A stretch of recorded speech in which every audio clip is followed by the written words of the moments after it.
pencil in, I guess, right? Well, or that was the foxhole one. That was the foxhole Yeah. one.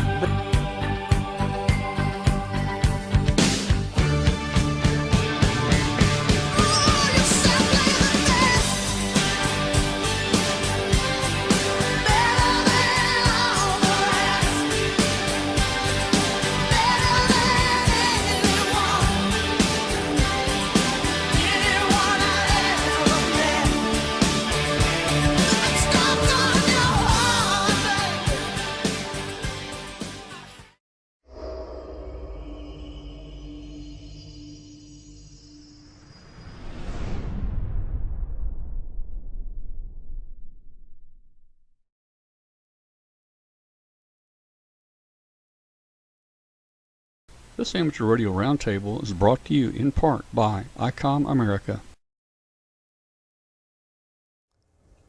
All right, good evening out there to everybody. I'm Tom, W5KUB, and you're watching Amateur Radio Roundtable. We're on here every Tuesday night at this time on W5KUB.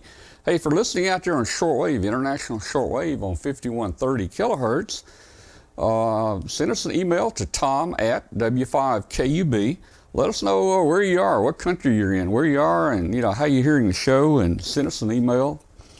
Also, if you have internet access where you are tonight, you can join the show just by going to w5kub.com and clicking on video and chat. You can join us in the chat room and you can watch the show tonight. We got a lot of great people in here tonight. We're going to have a good time tonight. The 40-meter net tonight wasn't too great. The band was terrible conditions, but we had about, 8 or 10 people, and we chatted for a little while. Join our Facebook group. We really need you to join our Facebook group. We're about 20 people short of 9,500 hams in our Facebook group that follows the show. And it's just a great ham radio place. Post your pictures in here, your shack, and Katie will probably pull those pictures off, and we'll show your pictures of your station and who you are, and get you on the show. Now you got to leave a description of your equipment, because if you don't leave a description of what all your equipment is, Katie makes stuff up, and she can make up some really wild stuff. So you want to be sure and put your description there of your equipment. But we'd love to have you. That Facebook group is actually called Amateur Radio Roundtable, or to make it short, it's also called W5KUB. You can find it there too. So we'd love to have you join us in our Facebook group. Just wonder if we got anybody new in the chat room tonight. If you're new in the chat room, tell us hello in the chat room. We'd love to see anybody new out there. And we're just feeling real good about the show tonight, boy. We got a jam-packed group of interesting people on here tonight. And let's see. Let's just go around the horn here and just say hello to everybody. And we're using a new video to bring people in. We're using Zoom, so we're kind of learning, and it's a process of learning how to set up the different camera shots and size and so forth. But we're gonna see how it works. So, hey, there we go. We got Dave in here. Dave, how you doing tonight? Doing great. How are you, Tom? It's a beautiful, beautiful spring weather where we are, and my official student pilot license arrived today, so Did it? You got your pilot's license today, huh? No, student pilot. Oh, student pilot. Student pilot. Oh, that means somebody has to be in there with you while you drive it? Is that what that is? Yeah. Oh. I've got a long way to go. I'm just getting started. All right. Well, hey, we wish you good luck with that, man. And oh man. Do you have to put a sign on the tail of the plane like you do on a car for student driver? Yeah. Yeah, Student so driver. do not follow closely. Makes frequent stops. Hey, man, I really admire you there, Dave, to do this, to fly in a little airplane like that. Let me tell you, I was in the Air Force for 4 years. I think you were too, actually. Yes. Yeah, we were both in the Air Force, and I worked in a job where I flew internationally almost every month somewhere for 34 years all over the world. Wow. And as I was getting close to retirement, I was thinking, man, I'm pushing the odds here, on these plane rides, man, you start thinking about your last month of work, man, and taking those trips. But anyway, again, I don't think I could be a pilot and fly around in a little plane like that, man. It's not like it's hard. The statistics, of course, for being on an air transport carrier is it's 10 to 100 times safer than being on the road in a car. Yeah. And the private pilot accident rate is about 10 times that, which still makes it safer than driving your car. So now, how many hours do you have to have before you can fly by yourself? Well, there's two answers to that question. The first answer is I'm going for my sport pilot license, so I need 20 hours of training. Okay. The real answer is I'm going to need a whole lot more than that. I was going to say, imagining how to do it, it's another being able to do it. I was going to say, I was just going to make a comparison. Like when I flew, if I'd fly from here to Hong Kong or somewhere, I imagine my pilot had thousands of hours versus getting in a plane with you with 20 hours. That may be a difference there. Well, I'll tell you what, since I'm a sport pilot, I won't charge you. Okay, that's good, man. That's good. Well, hey, I think you're going to do okay, man. I really do. Yeah. All right. Well, who else we got to see? Who else we got? We got any other Air Force people in here besides me and Dave? I guess not. I know we got some in the chat room. All right. Well, let's just jump around here. Let's see. We got Bill in here. Bill joined us tonight. How you doing, Bill? Down in Huntsville, Alabama area. I'm doing good, and I have a pilot training story. Okay. When I first was on my very first solo flight, my instructor weighed about 280 pounds, and I weighed about 130 at the time. Yeah. We were in a Cessna 150, and so I had all the landmarks all picked out of where I needed to be to successfully go around the airport and land. And he jumps out and he says, "Okay, now you take it around and you're on your own." Wow. So it took off like a rocket as it was light as a feather. Yeah. And I could not get that thing back down on the ground to land for the love or money. I had to go around again. I had to do a round. So, but those are just one of the many stories. I bet you that your heart is really pumping there when you take that first solo flight. Oh yeah. Yeah. And on my second solo flight, I was learning on a major airport in Port Columbus, Ohio. I just lined up on the biggest runway there, figuring I can't miss that. And as I approached, I said, I better call in. And he says, "Are you that little Cessna approaching 28 left?" And I said, "Yeah." "Get out of there. There's a jet on your tail." Oh, man. Hey, well, listen, let me tell you something. I saw a video the other day. Of this girl that she was told, this is your solo flight. And upon takeoff, she lost the front wheel, the right front wheel on takeoff on her solo flight. And she was really, I think, a little concerned about that, but they calmed her down, they talked her down, and she landed that thing just perfect, man. Yeah. Well, I had a friend who used to work at an airport in Nevada, and the plane couldn't get its landing gear down, and he drove underneath in the bed of a pickup truck, and the plane flew low over him, and he reached up and pulled the wheel down. Yeah, and I've seen that. I've seen that before. I know the guy that did that. Yeah, I've seen that. All right, well, let's jump over to Glenn Popeil. Glenn, how you doing? And have you got any flying stories, Glenn? Oh, I've got several, but I'll just pick one. When I was late teens, I had a friend that was a pilot my age, and he built a aerobatic biplane from a kit. Oh my. Yeah. And it was a Steen Skybolt aerobatic kit, and I used to go out with him and fly with him, open cockpit biplane, And of course, being an aerobatic plane, you must fly upside down, and it's a unique feeling hanging upside down by your seatbelts. And, the only comfort you had is that you had a parachute on your butt. So Oh, wow. we used to fly the length of Miami Beach at 500 feet just offshore, so we were within regulations, and we'd fly 500 feet inverted the whole length of Miami Beach. So Well, that was one of my flying stories.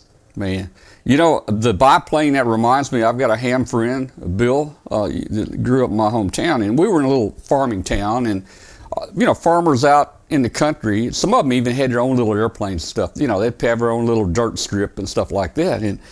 And Bill went out to his friend's house one time, and he saw the airplane, and his friend said, "You want to go fly?" And Bill said, "Yeah, I'll go with you." So they jumped into this biplane, and they started taking off and flying. And Bill said, "I didn't know you were flying." He said, "How long have you been flying?" He said, "About an hour." But I guess a biplane's probably pretty easy to fly. Well, Yeah, I don't there's know. the easy parts and the hard parts, and they Yeah. all have to work together. Yeah, yeah. All right. Let's see. Let's see. Jason. How you doing, Jason? Is Jason? There we go. There he There's the is. mute There's button. Hey, Jason. Tom, how are you? Hey guys, we got Jason back with us. Jason's been on our show a number of times, and he's going to start trying to get back. He's been very, very busy. But this is Jason Johnston, KC5HWB.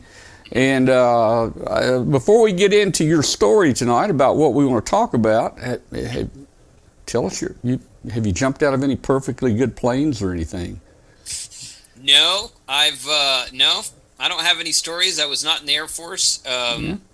I've flown a lot on American Airlines Boeing planes, that's about Yeah. it. So I always thought it'd be fun to get my pilot's license, but that's just one of those things that you think that, man, I ought to do that someday, but you never have done.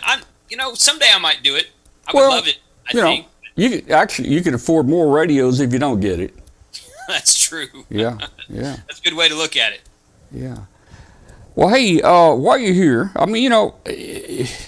we're all a little disappointed that Hamfest is not going to happen this year. Mm-hmm. And there's a lot of things going on virtually, and people are, of course, staying home to be safe and everything. And you guys have all teamed up, all the YouTubers that do video, and you got something planned here, I think, in about a week, been about 2 weeks. You want to tell us what you're doing? Sure, yeah. So we, I'll give you a little bit of a brief backstory. Back, it's actually Dayton Hamvention last year in 2019.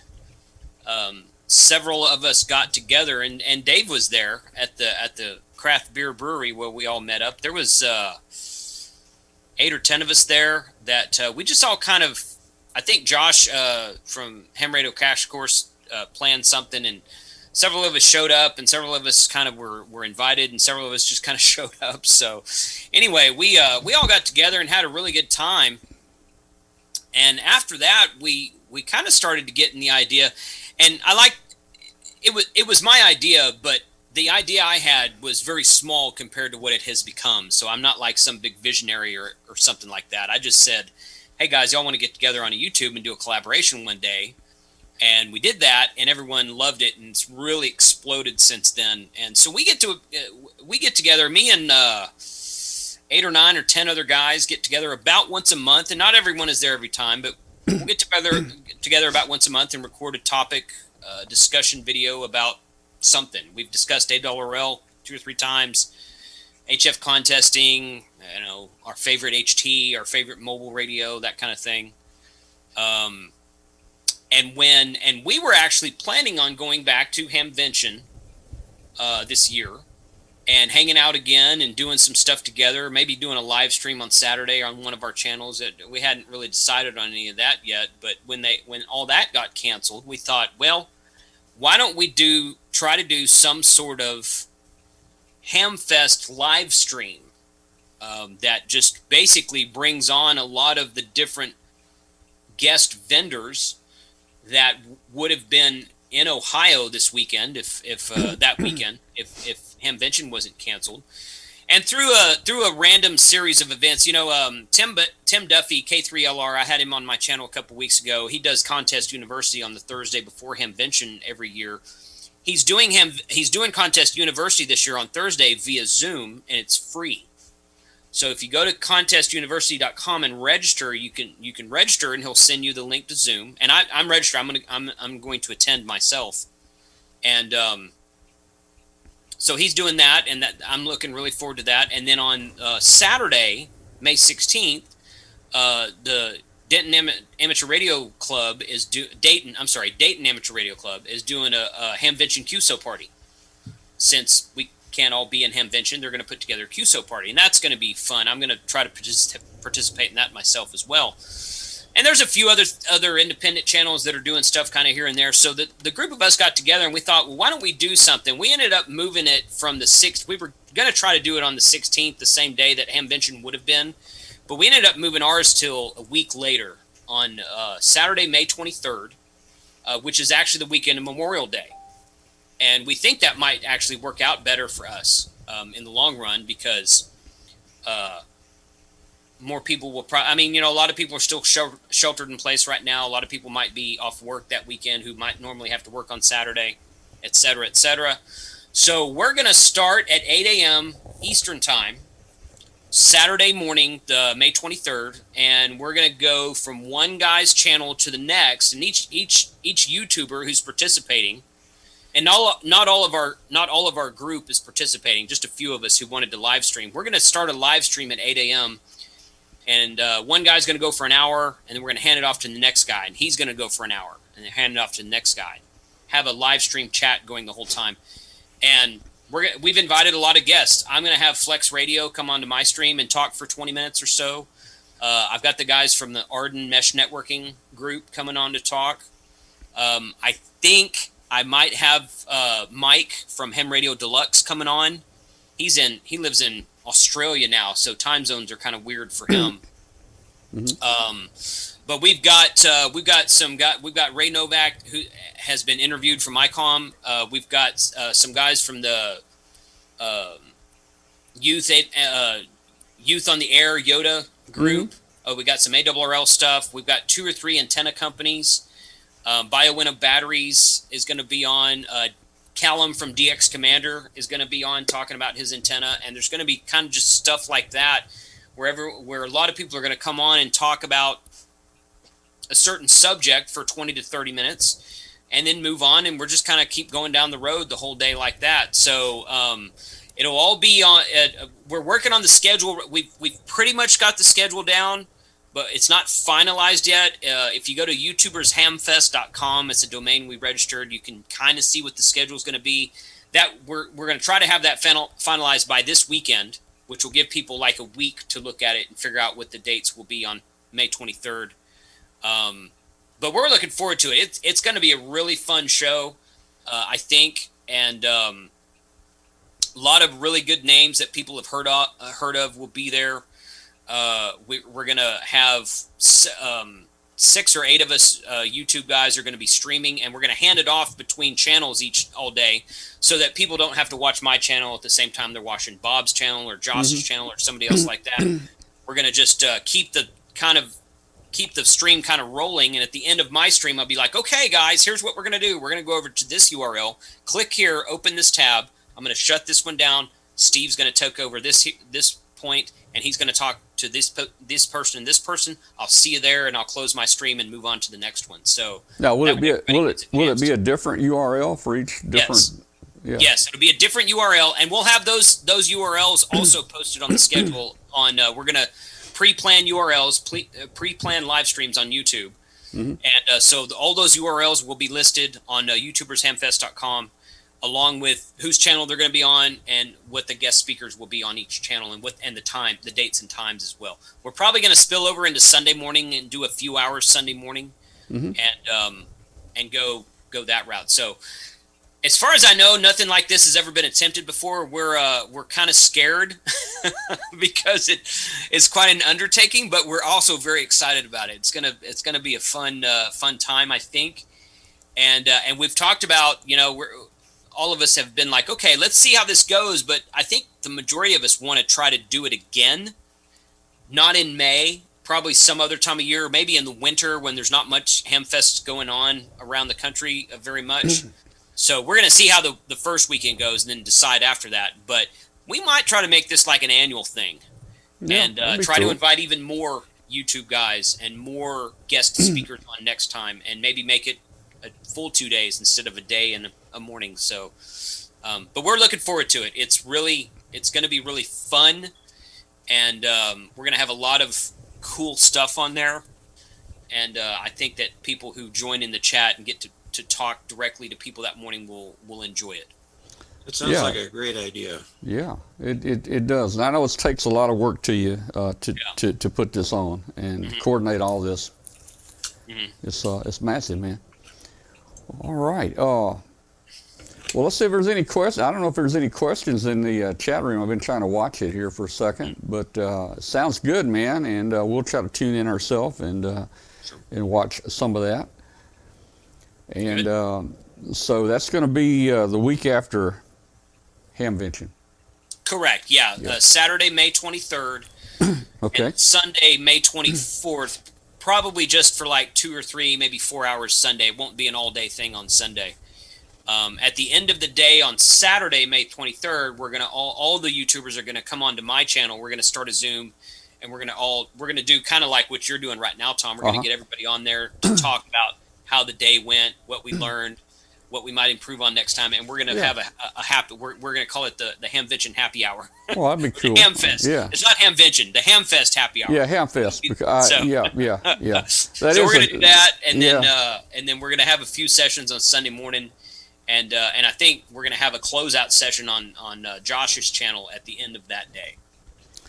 Yeah, and of course we know Hamvention is a registered trademark, so and I can understand why they do that, because you have one guest on your show that makes some wild, crazy statement, right? And if it's under the name Hamfest, then they become liable, for anything. Yeah. So I can understand why they do that, but it's still going to be just as good. It's going to be fun, and I think everybody will still know this is a Hamfest that we're doing virtually because Hamvention did not occur this year.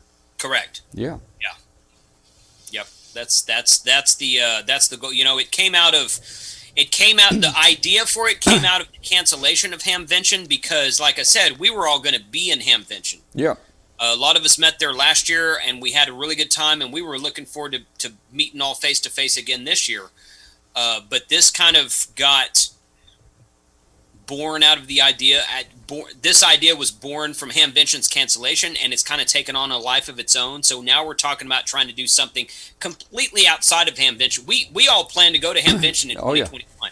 In fact, we were going to be neighbors this year. You guys are going to be at the table right next to us. That's right. So is there a grand prize that ICOM's giving away at Contest University? Do you know I don't know. That's a good question. Well, someone asked that in the chat room, so I thought maybe they were hinting to see if you knew that. I don't know. I don't know. Yeah. I do not know. I've never attended Contest University before. I'm usually in Dayton or Xenia or wherever. That Thursday, I'm there all day, but I'm walking around the Hamfest talking to people because I've got a vendor badge most of the time. Mm-hmm. I'm usually doing interviews and recording video. I'm too excited about Hamvention to sit down in a classroom for 8 hours all day on Thursday. Yeah. So I've never attended Contest University, but I've got a lot of friends who have attended it, and they love it. I can't tell you all the good information good comments and remarks I've heard about Contest University. So I'm looking forward to actually being able to attend it virtually this year. Well, and a lot of people ask me, why don't you go to all the forums and stream those? Well, I mean, if I went to all the forums, I wouldn't get to see anything at Hamvention, so. Right. I'm getting kind of old. I might not be doing this for long. I hope you guys get this thing just really working smoothly, and what little bit we have, we'll just pass the reins over to you guys, and then I can walk around and look around at Hamvention, when, I'd like to do that again, but for sure. We've been streaming so long up there, it's become a job, and we don't see Hamvention anymore like we used to. It can definitely become a job. Yeah. All right. Well, hey, Glenn, Bill, Dave, anybody? You got any comments about this? What do you think about it? Well, I just think it's a great idea, and if there's any way I can support it, I'd love to. If you want to send me some particulars, I'll pump them on my channel. And I think it's just a great idea. I was there at the gathering at that brew pub in Dayton, and remember that as being one of the noisiest places I've ever been in. Yes. But it was a lot of fun. I think I should probably have more guests on my channel. I did that for a while, but haven't in a while. So that's a good idea. I'll do that. Yeah. So I think it's super what you're doing. Do you actually have anything on your shelves outside of that particular camera view? Or is that what you've carefully designed for your background? No, this is real stuff. Real stuff. Okay. Yeah. Yeah. Yeah, that's a Flex and an IC 7700 and an old Yaesu over there. So no, that's my cigar humidor up there above that. So Yeah, I've got some all old real radios. stuff. I should put them out instead of these cardboard boxes. Yeah. Oh for sure. man, it looks nice there. It looks nice. I'd show you my stuff, but it's all in cigar boxes. You know, it's built in cigar boxes. So, all right, well, very good. Hey, Jason, thanks, man, for filling us in on that. Stick around as long as you want to here on the show, and if anything interesting comes up and you want to pop in and say something or Sure. talk about it, just feel free to do it there. Yeah, thanks for the time tonight, Tom. Quick question for Jason. Will you be having people giving any talks about speakers, about different aspects of ham radio? And if so, where would they, who would they contact to sign up for the YouTubers Ham Fest?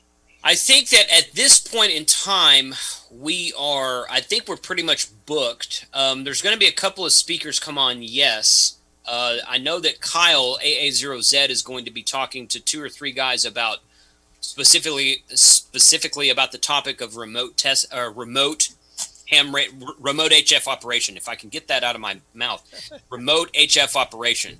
We're going to have Steve K5ATA. He's going to be talking to ARRL about some stuff. I don't even know what the topics are going to be there. So I think we're kind of full for this because we've been actually working on this for a couple of months. Well, I say a couple of months since basically since like 2 weeks after Hamvention was canceled. We had this idea and we've been working on it since then.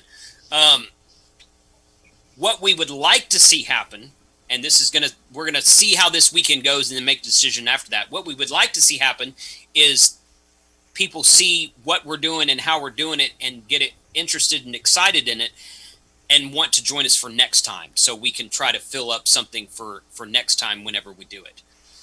So keep in contact with me if you don't mind. I'm good on QRZ, and in fact, was that Bill asking the question or Glenn? Yeah, I didn't see. That was Bill. That was Bill. Okay, Bill. Yeah. So I know you and I have traded emails a couple times, Bill. So you should have my email. So this thing could be so successful. You could do a YouTubers Hamfest once a month. Yeah. Yeah, I guess if someone drank a lot of energy drinks, they might be up for something like that.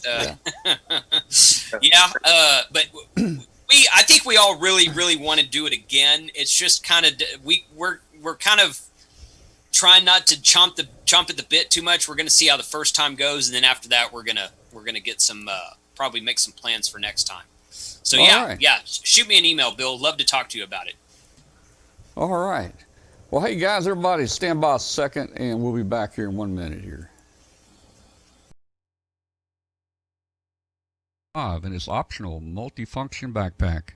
The IC705 is your perfect QRP companion that has base station features and functionality at the tip of your fingers. It's a portable package covering HF 6 meters, 2 meters, and 70 centimeters. This compact rig weighs in at just over 2 pounds. It has RF direct sampling for most of the HF band and IF sampling for frequencies above 25 megahertz. It also has a large 4.3-inch color touchscreen with a live band scope and waterfall.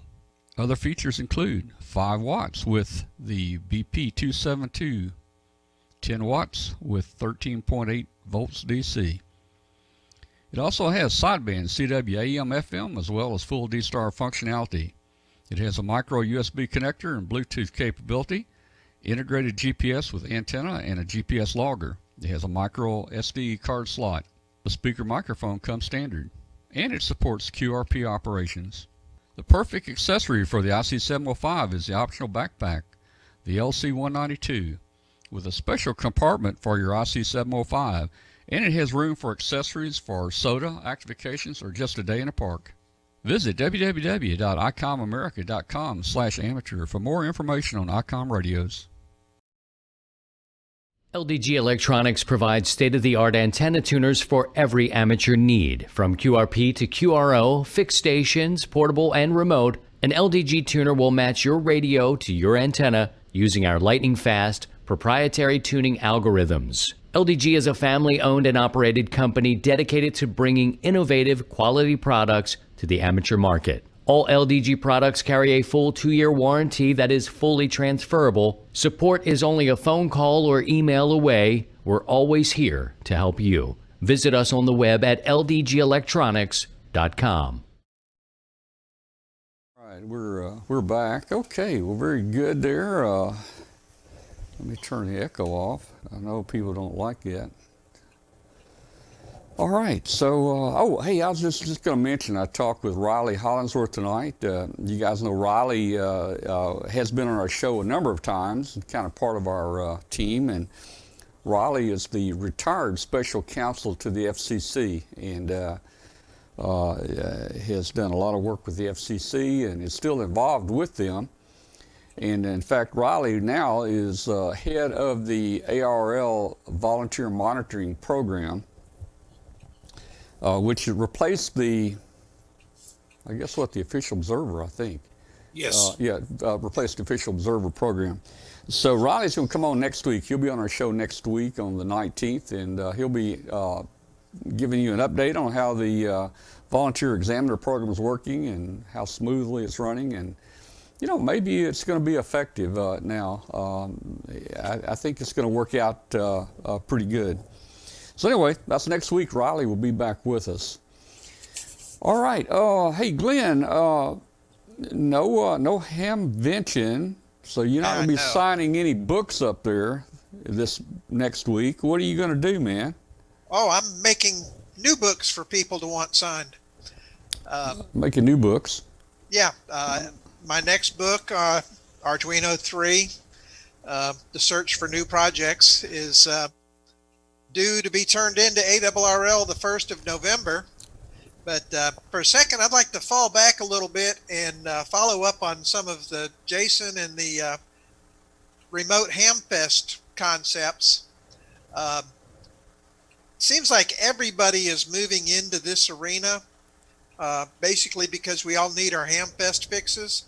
And I'm going to be a part of QSO Today's Virtual Ham Radio Expo is what they call it.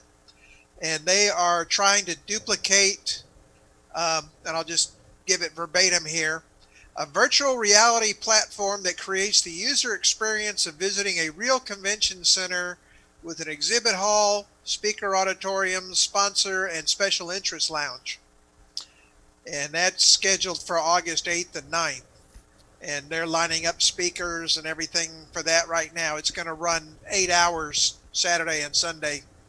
And I'll keep you all up to date on that. But that seems to be a popular thing. They're doing it with the cat shows, turning them into online photo contests just to give us something to do while we're stuck at home and can't go anywhere. Now, what's that called? QSO? QSO Today. Today, okay. Yeah, it's hosted by Eric Guth. Yeah. And that's what he's busy putting that together right now. And I'll keep you up to date on that. But like I say, there's seems like, you know, a lot of groups are coming up with this. It's going to be real curious to see which format works, which doesn't. And at the end of the day, hopefully we come up with a really nice virtual format that we all can use and, you know, get into when we get into those months when we don't have a Hamfest we can go to, or situations like now where you couldn't get to a Hamfest if you wanted to. Yeah. Well, it's so cool now that all this ham radio stuff is now, it's available online, and look at all the access you have to all this stuff, Glenn. Man, we didn't have that back when we got our license, did we? No. We got one ARRL handbook, and then that lasted for 4 or 5 years. Yeah. And If we were lucky. I mean, my first handbook, I was licensed in 73, and my first handbook was a 1958 edition. Oh, man. Well, And, that's all I had. but that's all you needed back then. Yeah, really. That's all you needed. And then hey, the call book, man. The call book I think gosh. came out 4 times a year, but you could really only afford it once a year. It's kind of like a phone book, and you look the person's name up like a phone book. I waited until I got to my friend's house and used his because I couldn't afford it.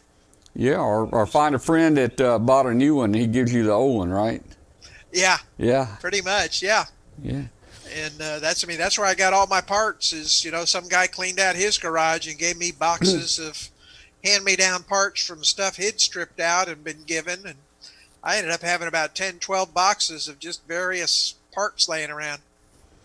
Yeah.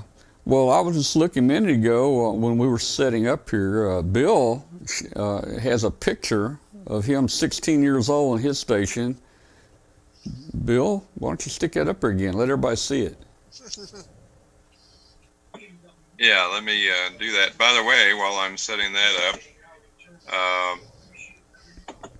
QSO Today,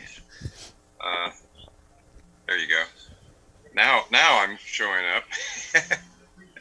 Well, but your picture's not. I see clothes hanging in the there we go. Well, there we go. Boy, look, isn't that a fine station that somebody is sitting at Bill's station there? When it looks like a 16-year-old guy with black hair. Look at that. He doesn't even have glasses on, man. Nice clean-cut kid, looks like. Yeah, we had hair and stuff back I then. had hair. Nice radio. 1970 when I got my General. Nice radio, nice receiver, and nice transmitter there, man. Yeah. So I was going to mention, I got my ham license 2 days after the moon landing, and it was my novice, and then in 1970, that was when that picture was taken for my QSL card. I also wanted to mention I'm also going to be on that QSO Today virtual ham fest in August, and Eric Guth has put together these amazing podcasts featuring the movers and shakers of amateur radio, and Glenn Popeil is episode 189 on that site, qsotoday.com, and I'm episode 250. He also got me back for another one, so I'm on 2 somewhere. I don't know the numbers. Yeah, you're on. You've got a double duty there. So. Yeah, well, one was for the Arduino, and the other one was for the mesh networking. Okay, yeah, I just interviewed with him last year, almost a year ago. Yeah, So, he's a cool guy. He's up to episode 300 now, so Yeah. a lot of interesting things on there. Basically talking to a lot of people, and it's a fun site to go to. So I look forward to participating in his virtual Hamfest.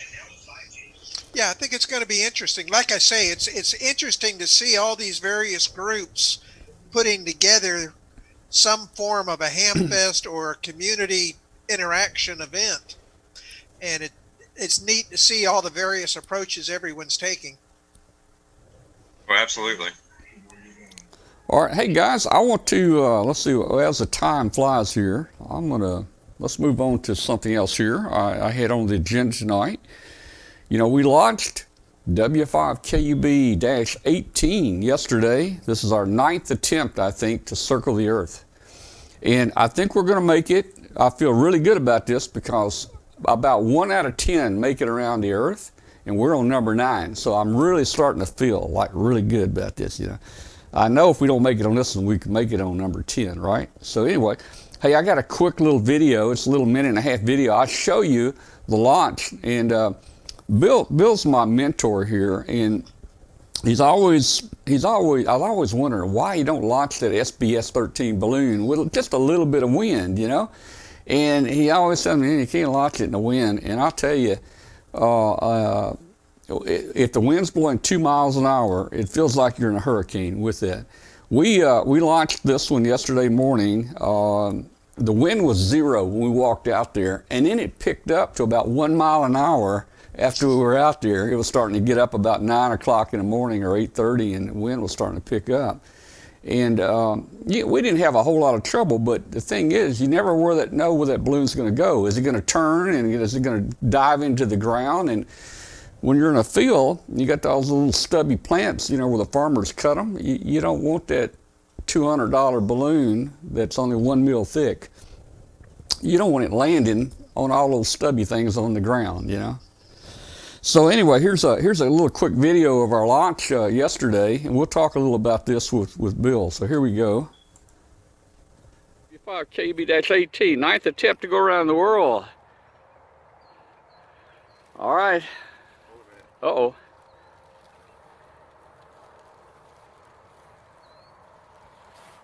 Ed, do we want to walk out that way or not? We think we're okay? All right. It is. Starting to pick up too.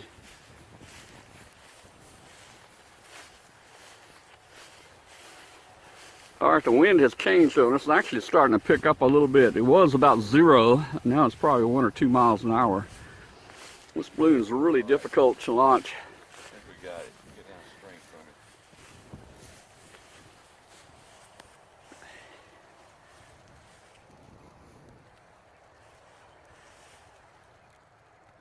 What do you think, Ed? Have we got enough clearance this way? Yeah, I think so. There we go. There we go, Tom.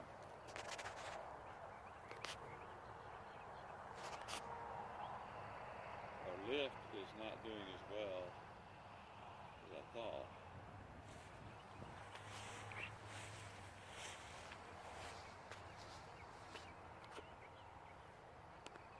think we must have a weight on it.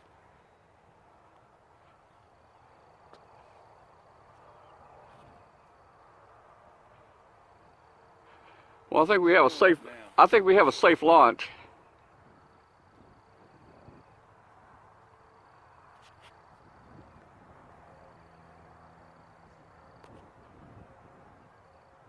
Hope you got video. I'm not getting a whole lot.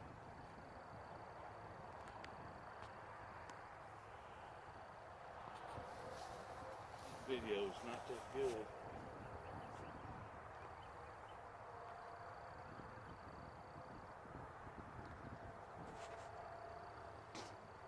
Flew directly over my house, Uh-huh. Oh, cool. 3/4 of the way around the world. You know, Dave was saying it didn't look like it had much hydrogen in it. Dave, we've been flying that balloon with 8 grams of free lift. That's what everybody has been recommending. And we've not had real good luck with that SBS balloon. After a week, it's always gone down. So we decided, and I talked to Bill, we decided it's time to cut back the free lift. So I went back to 6.5 grams of free lift of hydrogen. And when we turned that thing loose out there in that field, I thought, man, have we made a mistake here? Because it looked like it was hovering. It didn't look like it was going up, man. I think this thing's not, is it going up? And it finally went on up and took off. But yeah, Bill, there's probably 100 acres out there in all directions. And depending on where the wind is, we can go to whichever, we got good parking access to any side of that lot out there. And it's a nice place to launch. Yeah, that's definitely what you need. When was that? When That was did you launch? yesterday morning. It took us about 4 hours to get up to our float altitude. We were at 42,000 feet in 4 hours, and we've been flying steady. We've been flying steady at 42,000 feet ever since the launch. So we're doing real good. It should wake up about 3 o'clock in the morning our time near Spain, somewhere between the Azores and Spain, and we'll start tracking again in the morning. That is cool. Do you have the tracking map, that prediction I showed you, Tom? You talking about the prediction that you sent? Yeah, the Yeah, one I just I've did. got it right here. Bill sent me this prediction. Let's see. It should show up between the Azores and the This is- Canary Islands. this and is then it here. It's going to go over Morocco, cut up through Europe, and then it's going to take a little detour through Egypt. So that ought to be an interesting flight path. Yeah, I'm not sure why we're taking a big dip there in Egypt. But you'll note there's no Yeah. no storms, and the bottom chart shows if there's any rainfall encountered and any storms, and it looks like clear sailing for the next week. Yeah. Is this let's, the one you just launched? Yes, that's the last position right at sunset today. Well, a little bit before sunset, south of Greenland, and it's heading for the Azores. It actually should be over the Azores right about now, but it's dark, so it's not transmitting since it's totally Yeah. solar. So here's the makeup on this one. Let me see if I can show you them. If I can find the right camera here. Maybe that's it. Nope, that's not it. All my camera shots have moved on me. Here we go. There we go. Basically, you know, the typical build of this is usually looks something like that. That's actually Edward design, and that's one he built. He's got the little glass solar cells on there. I don't like the solar cells because when I start putting number 6 solar cell on there, I break 2 of the others, and then you have to start over. They're very, very fragile. So I wanted to go with something different for the power. So we went with a flexible solar panel there. That looks quite big. It's not that actually big. If you look at Bill's trackers that Bill sends up, Bill, I think I have one of yours here. If I can find it. Trying to find Bill's tracker. Well, I use 2. That's 100 milliamp Yep. power. It's power film solar. That's the 3.6 volt, Yep. the 100 milliamps capability. I use 2 of them at 50 milliamps and fly them on either side. There it is. there's It's a there's parallel. basically the tracker. They're in parallel, so it's the same thing as Bill's. what Tom is flying, only they're combined. The only thing is, yeah, it's just not cut in half. I ordered it all together, so I didn't have to worry about mounting it twice. And so, you know, it's just, in fact, if you look, those are plastic straws under the bottom right there that are actually glued in there for strength. I found out a straw is pretty strong, actually, you know? Yeah, they are. Yeah, you know, I thought about, well, I can use, you know, a little, you know, metal there or wire or wood, but I finally went to straws, plastic straws, and they worked really well there. So you can see the little trackers glued underneath the bottom there and taped. It's on the, you can see the left side here sticking up. That's the GPS antenna.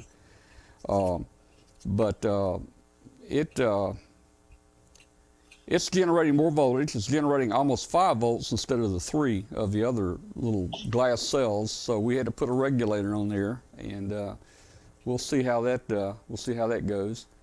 By the way, Tom, KG5QIA just asked the question. I wonder how far a 2 meter, 70 centimeter handheld would get out from a stratospheric balloon.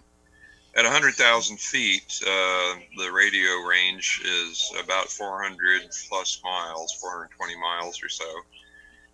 So we've actually flown a crossband repeater and a simplex repeater.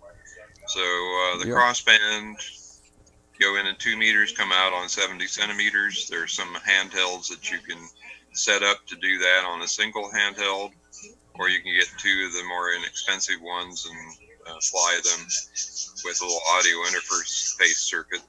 And we've had contacts almost 700 plus miles apart using the stratospheric balloon as a repeater relay. And we did this with a digipeater as well.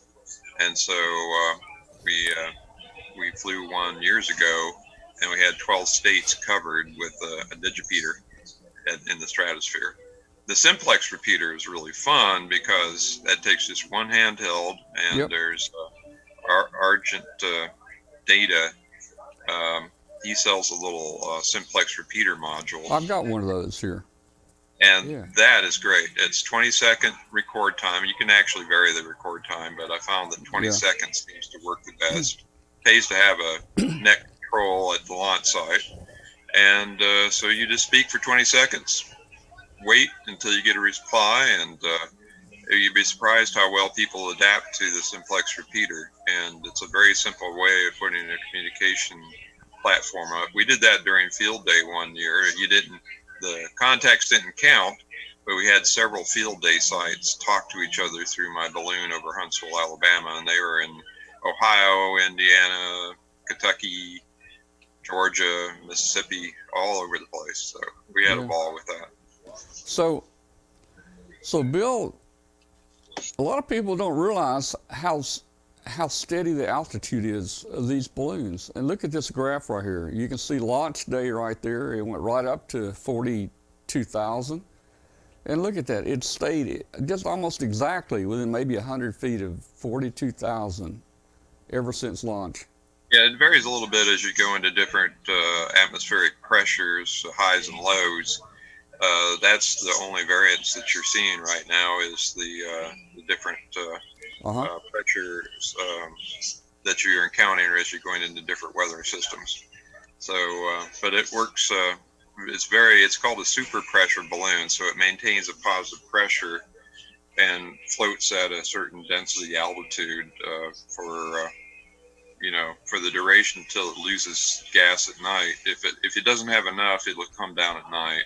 So the trick is to put enough free lift, which turns into a super pressure, to maintain that pressure within the balloon at night, but still not have enough in it that it pops during the day when the sun hits. Well, I'm hoping that our It looks like you hit it dead on from the looks of it. I'm hoping our 6.5 grams is good because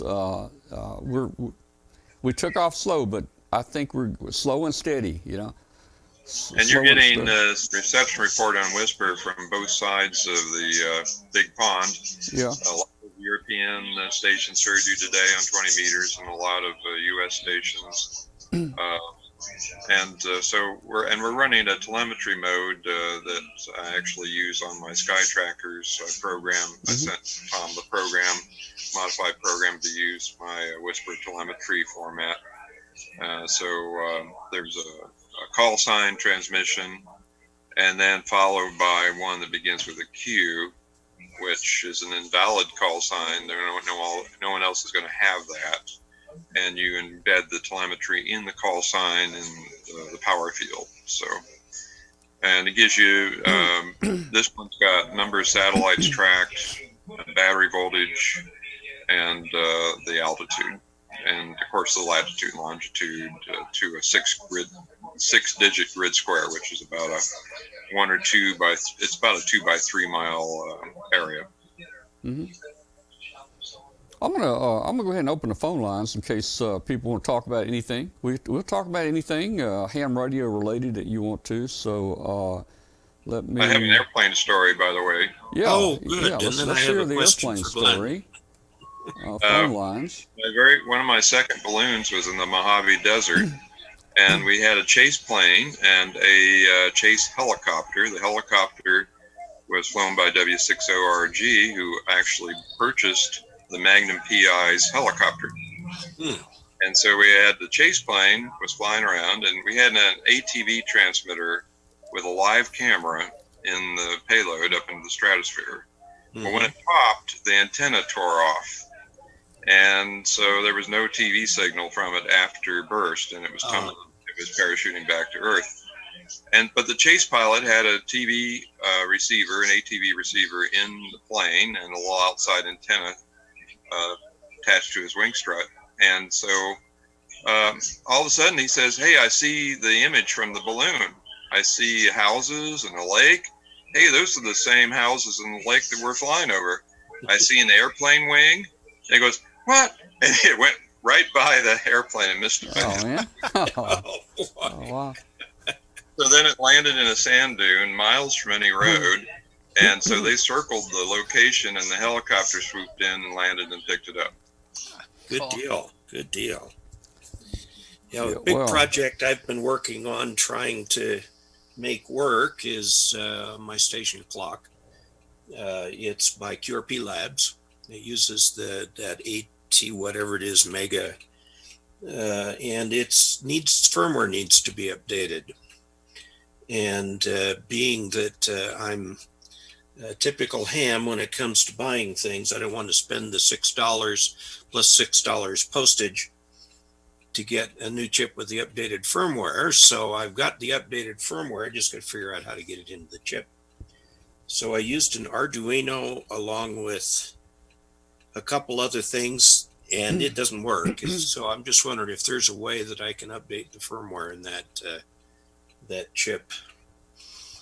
Well, you I know, would think that you'd be able to just take one of the older Unos that lets you put that chip in the socket Mm-hmm. and then just use the standard Arduino IDE and program it from the hex file.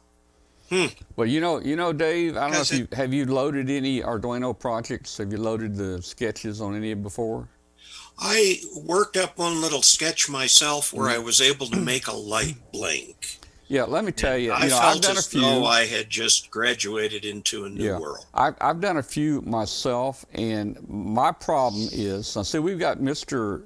Arduino expert here, Glenn, but I always have trouble with all the folders and the files and the libraries and where everything goes, and it's still confusing to me. So, Well, and I keep saying that the number one thing that always gets me when I deal with the Arduino is you tend to overthink the issue. You're sitting here. I need to install a library, so you're thinking, oh God, I got to run this MSI file and install it and all this and that. No, just dump it in the folder. It's smart enough. It sees it. It picks it up.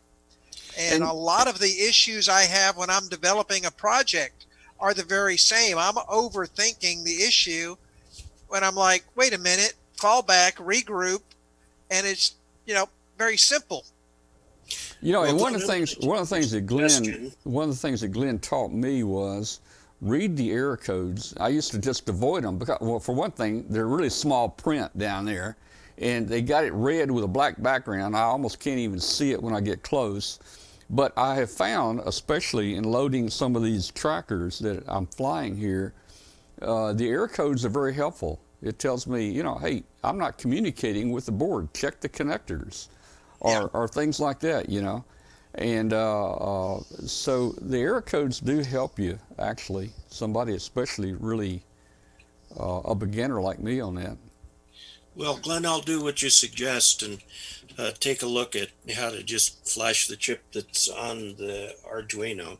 Yeah, it's the because same I chip. can't see them doing the QRP Labs doing their AT Mega without the standard IDE bootloader. So you should be able to just pull that chip, pop it into an Uno that has that socket, and do the programming from the hex file, and boom, you should have it, and then move the chip back. I will give it a try. The most I can lose is $12. Oh, Provided gosh. the bootloader is on that chip that's in the clock. That's Yeah. the thing you'd have to. Yeah. They're $3 from China. But you could burn the bootloader into it, actually. So Yeah. Yeah, but Well, see, the $12 we don't is know the- how to do that. That's the problem. We're not experts. Well, and the number one thing, and it's just like Dave's approach there of worst comes to worst, I'm out $12. Everything about the Arduino is cheap enough. Just go for it. What's the worst that can happen? You smoke a chip? Big deal. Yeah, hey, let me mention, hey, we open the phone lines, everybody, 712-775-7270. Give us a call if you want to talk to Dave or Bill or Glenn or me or anybody. Or Jason. Jason. Give us a call. Phone number's up there, and you got to enter that code once the phone He answers. almost forgot you there, Jason. I didn't forget you. That's okay. I'm just listening to you guys. Glenn, I might. I've got some questions about I've never used an Arduino. Okay. I've used Raspberry Pi for several different things, but I've never actually used an Arduino, and I've always kind of wanted to learn about it. So it sounds like you might be the guy to talk to. Well, You yeah. got to buy his book. You got to buy his books. Well, my books are not introductory books. My books are ham radio project books. Hmm. Okay. Whenever you say I want to get into it, the very first thing I say is Google the Arduino Cookbook. It's one of the early Arduino books. It's gosh, it was published about 6-7 years ago, but it's still relevant as far as the Uno and basic Arduino. And if I'm not mistaken, they've made that free. So you can find a legitimate place to download the PDF of that book for free. And that is a great place to learn the Arduino, because 90% of the questions and emails I get are basic Arduino questions. Mhm. How do I load this? How do I load this? You know, read the error messages, like Tom said, how to understand what the messages are telling you. And that's the one I always just say, start with that book. And then when you go through it and say, this is all below me, then you go buy one of my books. Mhm. Maybe a while before I'm able to get one of your books. Well, there was a gentleman in the chat room tonight that got one of my books and built the interface for his Yaesu rotor controller, and it worked for him pretty much first time. Oh, good. Good deal. So, no, my projects aren't hard. It's just I'm not going to spend 1,000 pages to teach you the Arduino. I'm going to jump right in and say, this is the ham radio application for this stuff. Hmm. So I'm going to, basically I'm the second step up the ladder. Yeah. Jason, I got to ask you a question. What model number is that 101 behind you there? That is a double E. Ooh. Double E. Okay, so that's with the digital display then. KC8 FQV. No? No, it doesn't have a digital Mark. display. It does have. I bought it as a set at a Hamfest like 2 years ago. Uh-huh. It came with the VFOB, the Standby caller. the external speaker, and the amp. The amp was no good. I had a guy test all the stuff, so I got rid of the amp. I sold it for parts. So I'm looking for another amp to go with it. But the double E works quite well, he told me. But no, it's not. Okay. It's got a turn dial display. All right, very good. I've got the FT101B. Hey guys, we've got somebody on the phone who's been waiting here a while. Let's see who he is. Go ahead. Who's on the phone? Hello, phone This call. is Mark, Tom, KCFQV. I don't know if you have a couple on there or not. Hey Mark, how you doing, Mark? All right. You know, What? I was trying to think what the other thing was, and I said Arduino or something, and I said, I haven't heard as much about the Arduino, I can't say it right, as what's been with the Pi. And I said, I don't think Arduino and the Pi are the same thing. I think they're two total different things. Arduino is more of a thing that is more like robotic or control switches, where the Arduino is more of a software, I think, type. Yeah, Computer. Glenn, you want to answer that? Tell us the difference Yeah. about the Arduino and the Pi. Well, the Arduino and its family is what they call a microcontroller. It's, down and dirty, read switches and control things and sense things. The Raspberry Pi is nothing more than a shrunk down PC that runs the Linux operating system. And that's really the big difference. The Arduino doesn't have an operating system. It programs with a very easy to learn version of C++, but the Pi is actually a Linux computer. And so most of the Linux programs that you can run on your PC that runs Linux, you can run on a Pi. It's just a memory issue. And the Pi is most of the programming. A lot of the programming I see on the Pi is using Python. So Python's a good language to learn, particularly if you're going to be involved with the Raspberry Pi. We did a whole security program with a little $35 Raspberry Pi, a little strobe lamp, a PIR sensor, and some speakers. And if you walked in the room, the siren would go off. It would make the sound of a Rottweiler growling in the next room over. And then after a little while, they hear a police siren, and then it would text me saying intruder alert and send me an email. So yeah, I did that all in a very short Python program on a $35 Raspberry Pi. Yeah, Python is rapidly becoming the language of choice for the Pi. Yeah, the language that's used the most in the world is not even taught anymore. That's COBOL. Yeah, but if you can program COBOL, they're looking for you in New Jersey. Oh, they're Yeah, desperate. I just saw that. There's a lot of job openings right now for COBOL. Oh, yeah. People are desperate for COBOL programmers. Oh, yeah. There's still all that old mainframe code still out there. All still sitting around. It's what's running the country. Mm. Oh, yeah. Yeah, they were saying that some of our, for the unemployment and that, it's running on some old stuff, and they can't keep up with the load it's getting from all the people applying. Well, one of the things that's happened is the hardware cannot be obtained anymore. So what they are doing is getting newer computers and running simulation software on the computer that simulates the old computer so that they can run their code without modification. Exactly. And we're several layers deep into that by now. You remember the Y2K problem, and people said, well, it really wasn't a problem. Oh, it Well, was a huge I heard problem. from a fellow who worked in the banking industry, and their hardware was setting up for all the transactions for banks, and they were updating the computers to make sure there weren't any problems when they hit Y2K, hit the year 2000. Well, apparently, when the people installed the computer, they had a little utility that would reformat the drive to wipe it clean before they installed the custom software for each bank. And they left that utility running in the background. And the utility worked like this. All you had to do was put 00 in for the year in the date code, and it would reformat the hard drive. Oops. So these were scattered all over banks. And if they hadn't have caught this, there would have been hundreds or maybe thousands of computers that would have wiped its hard drive clean when the date code hit 00. Mm-hmm.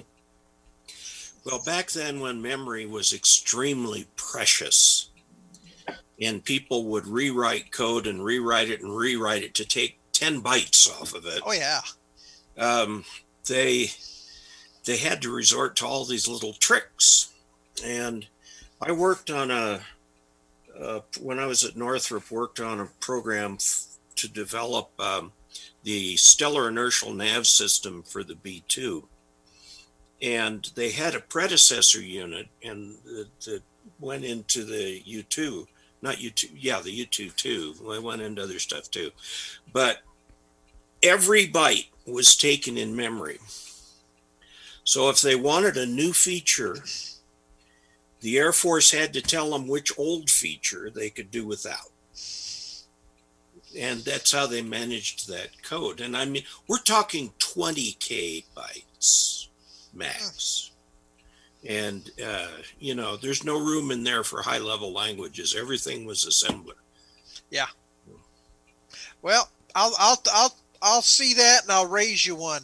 All righty, you do that. The very first hard drive that I ever worked on had a whopping storage of 2.5 megabytes. That was a lot. And they were about this big, weren't they? Uh-huh. And the heads were moved by hydraulic Hey, fluid. Tom, I'm Yeah. going to hang up and go back Okay. and listen to the show over on the stream. All right, Mark. Thanks for calling, TV. man. Thanks for Thanks, calling. Mark. Yep. Yeah, it And thanks was for running the show. hydraulics moved the heads. We didn't have servos. Servos didn't come along for another 5 or 6, 7 years. So you'd go into the computer room every morning, and of course, computer rooms, half the size of a football field, and had a whopping 48K of RAM, Yeah. memory I have core. a computer from 1985. It was a Radio Shack color computer too. Yes, Mhm. the Coco. Coco. And it had all kinds of ham radio. People wrote ham radio applications for that like crazy. And it was a wonderful computer. I still have one that's operational that I used to program my. I have a little video ID board that I sold for many years. Actually, still do the EPROMs for, and I used that Coco to burn the graphics. And the really cool thing is this: it's 0.8 megahertz clock speed, 4K of RAM. Mm-hmm. I turn it on, and guess what? It says ready. Yes. It doesn't say please wait while we install Windows updates and spends 20 minutes finding away. And here's the really cool thing: it runs its version of Paint faster than my 2.8 gigahertz PC that's running 8 gig of RAM. Yep. And guess what happens when I turn it off? It turns off. It turns off. Yes. Yeah. Immediately. Well, somewhere along the line, late 90s, I guess, they stopped writing the operating systems straight in machine code, and they switched them to an intermediate language like C or thereabouts. So now all your operating systems are really written in C. So now you've got a programming language, being, running the operating system. So you have that bloat, and then you've got the operating system bloat. And if you could ever take it back to machine code, the computers we have today would absolutely fly. Oh, yeah. Well, I think what has happened is every time they've made computers faster, they've made software slower, so it seems about the same. I did my master's thesis on a Radio Shack Model 1 with 48K of RAM, and I could do one chapter at a time. Then I had to put that on a floppy disk, and then, I remember the first floppy drive I bought for my Radio Shack Model 1 was 96K, single-sided, single density, the double wide discs. It was $500. Yeah, but before that, we had cassette drives. Yeah, those were pretty bad. That was bad. Hey man, I had a cassette drive with my VIC-20. Yeah. We're coming across to Jason like a bunch of old farts. Oh gosh, Yeah, we don't you know probably it? are. Oh, I remember a lot of that stuff. My first computer had it. Well, when I was growing up, my dad had an IBM clone back when that was a thing, and it had 5.25-inch floppy disks. Yes. And the first computer I ever bought for myself was a Windows 3.11 machine. My first home computer was an Apple I. Yeah. I bought from Those. Steve Jobs and Steve Wozniak from their garage. Yeah. I knew them before those. they I had started Apple, actually. I remember. And they handed me the very first Apple II, and they traded me the Apple II for my Apple I kit, which I regret now because that Apple I is now worth Gosh. $750,000. Yeah. Yes. Yeah. All right, so hey, Jason remembers the 5.25 floppy, I guess. Is that do you guys remember, what was it, about 11-inch floppy? You remember that one? I remember the 9 There was an 8-inch floppy. I've seen was it an those. 8? Those were Yeah. my time, but I've seen I them. thought the ones I'm thinking of were bigger than that, Oh man. yeah. And I probably have 1,000 of the 5.25 inch and Yeah. Yeah. thousands of the 3.5s.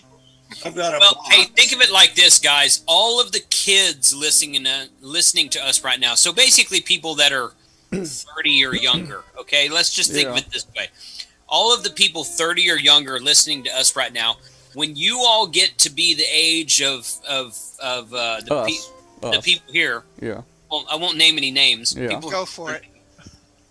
you're going to talk about DMR and D-Star, and people are going to look at you like, "What are you talking about, dude?" Oh, yeah. Yeah. Yeah. That's ancient stuff. Ancient stuff. What are you talking about? Well, let's go back in time again.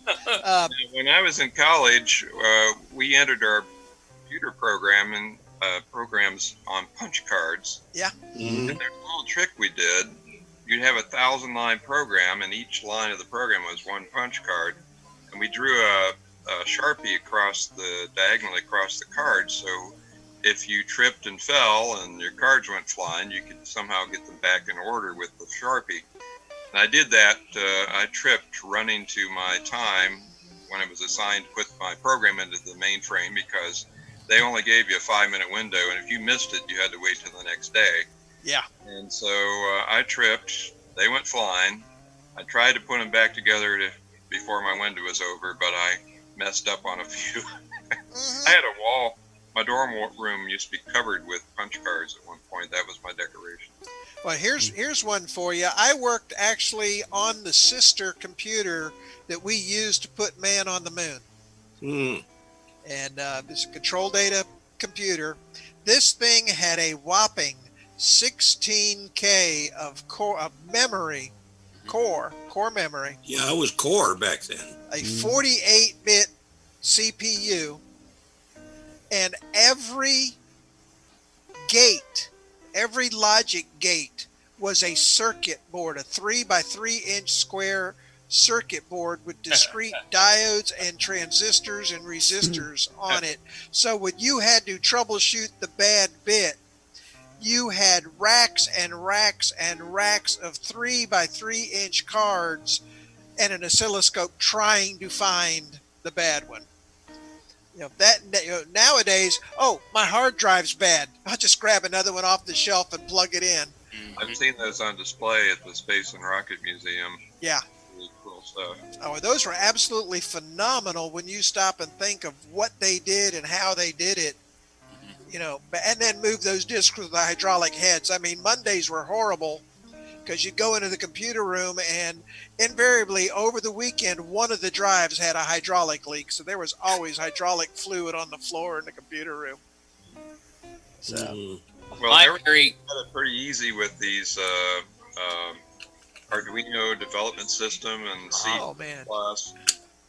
When I first started with these microcontrollers, I had to do it all in assembly language because I couldn't afford the exorbitant amount of money they wanted to charge for a C compiler. No, and all we had was the 8085 and the Z8 and stuff like that. And, I remember the Z80. Z80. I actually built. They had a Z80 with BASIC. Yeah. Yeah, that was I had the a Z8. And that the I thing- programmed to make a plotter. I made a plotter from scratch yeah. with stepping motors and everything. Oh. And I stole the algorithm for stepping the motors. It was the MX gyro alignment code. So I took that algorithm and coded it in there.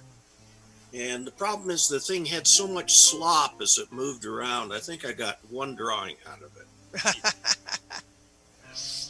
All right, yeah. where's all of our callers tonight? We just don't have anybody calling tonight. Then you look at your cell phone today and realize that probably has 100 times the computing power of what we put man on the moon with. Well, I hear Yeah. hear some of these cards, these like a birthday card, these fancy ones. yeah. They have more computing power than what they took to the moon. Yes. Yep. Yeah, man. In college, when the first calculators came out, my teaching assistant decided to buy a whole bunch of them, and he's going to rent them to the students for Oh man. a couple bucks a day. He bought them for like $400 a piece. Yeah. Thought it was going to be a great business.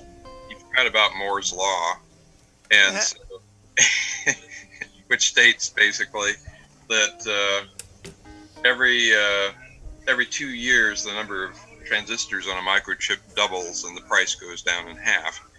Well, the calculator price dropped to $100 a piece about 2 months later, and everybody bought them and put them out of business. This Wow. I bought this while I was in the Air Force. So it would have been the late 70s. And it's got the solar on it, so it still operates. Little TI-30. Man, you guys are just What I use. right up there. Hey, I bought this in the '60s. I bought this. We've all got those. I bought that in the '60s, Yeah. man. I mean, you had calculators and everything, man. You could tell the engineers on campus because they all were wearing swords back then, Tom. Yes. Yeah. Yeah. You But, wear that back in the on day, your belt right there, man. Just you know, I had a post. But, there you know, go. back in the day, if you were good on a slide rule, you were faster than one of those hand calculators. That's right, man. Oh, Yeah. I was, and I could go out to several decimal places, like 5 decimal places on my slide rule. mm. Now, you were really top dog if you had one of those circular slide rules. I didn't ever see that. Remember those.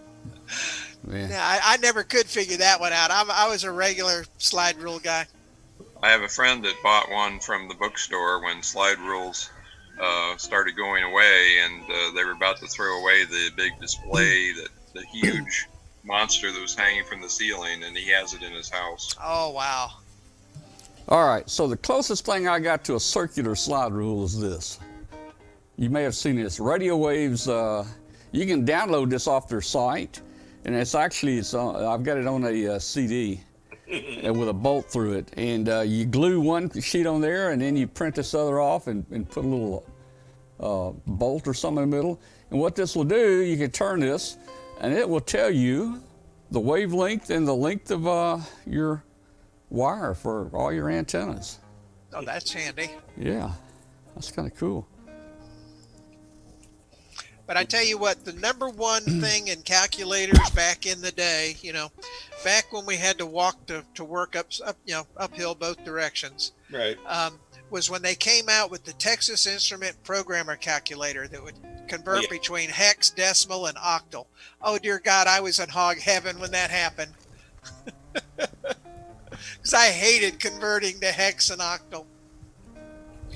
You remember the Hewlett Packard, the HP 35 and the HP 45? They had a little mag stripe that you could program and save the program on this little mag stripe. They say they came out, well, let's see, I was at BYU, so that would have been in about 74, something like that. They were like $450 each. But people came out with these long programs that would calculate Ohm's law or something like that. Yeah.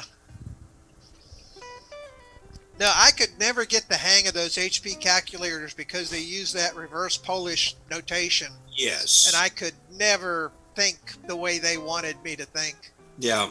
Some people loved that. Oh, yeah.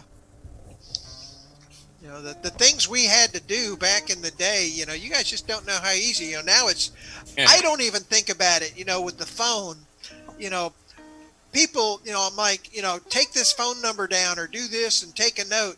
No, people just grab their phone, whip it out and take a picture. And I'm like, I don't even think to do that. Mhm. You know, Yeah. just not a I do that. concept. I do that, and some of those pictures end up in my videos. Here, go buy this one. No. No, This is my number one tool. Mm. Glenn, I may have one here somewhere. I had the oldest working cell phone in North Alabama. It was a Nokia with a little expendable antenna, Mm-hmm. and I had that thing for 17 years. Wow. And they finally sent me an update that bricked it. So, and I walked into the cell phone store, and they all gathered around, and no one had seen one before. I had no idea how to transfer my plan over to an iPhone. It took them 4 hours, Oh, Lord. but it did everything. They said, "Bill, you're a communications engineer. Why do you have such an ancient cell phone?" I said, "It does everything I want it to do. I can make very high quality phone calls with it, and I memorized everybody's phone number, and so I can just dial it while driving without even looking at the phone. It's everything I need." So Yeah. I mean, that's my number one tool. Doesn't There you need go. batteries. It's always there, you know, and I live with it. I got a whole stack of them. I asked the director of Russian cosmonaut training once, how did you solve the problem of writing in space? Obviously, an ink pen doesn't work, and of course, the Fisher Space Pen Company, they spent probably $1 million to develop a pen that would work in outer space in zero gravity. And his simple reply was, "We use pencil." Yeah. And you know, the thing is, those Fisher Space Pens, you know, those were just cool. I had them, that was the best thing in the world. That was one of the first really decent rollerball pins out there. They still Well, I've sell got a them. typewriter here in the office, and I've had teenagers come in and wonder what on earth that thing was. Yeah. Oh, gee. And somebody sent me a film clip where two 17-year-olds were challenged to dial a phone number on a Yes. dial phone. Yeah, Yes. I've seen that. Well, yeah, that was funny. And we used to do radio teletype in one of those old World War II, Probably a Model 14, Model 19. Model 15. and we Model would 15, send pictures with teletype art, with ASCII art, Yeah. Mhm. and we would send great pictures that way. I We used did to that. have a lot of those, mostly Playboy fold-out pictures, and they were maybe 4 feet long after you printed them. And you had them on punch tape so you could send them again and again and again. Right. Yeah. Oh dear God. But let me tell you, the motors on those things were just as noisy as all get out. Hey, Tom, I got to drop out, man. Yeah. Thanks a lot, Take care, Jason, for showing Yeah. up with us tonight and telling us about your event coming up, and we'll mention that again next week. And it's about time for us to close the show down anyway. Probably everybody watching right now is getting a little bored of us old timers talking about stuff. People so. are like, what is a Yeah. floppy disk? I don't even know. Yeah, what's a floppy disk, right? Yeah. All right, Yeah. Savitor, good night to you, man. We'll see you later. All right. Thanks a lot. I appreciate it. Yeah. Night, Nice. Jason. I think we'll go ahead and end the show tonight. And guys, stick around on Zoom if you want to. We'll talk a minute if you want to. But let me end the show. And as always, I'm going to end it with Glenn Popiel tonight again. Uh-oh. Here we go. Oh, that's right. Yeah. I'm going to put that. So you're spoil on saying one I of can my ask cats this once. cat any question? The cat is connected to the computer. You just type in the question, it will read his mind. There's the answer I'm code. surprised that the demons haven't been coming into the office here recently. You're the man! I've I've been looking for this for weeks.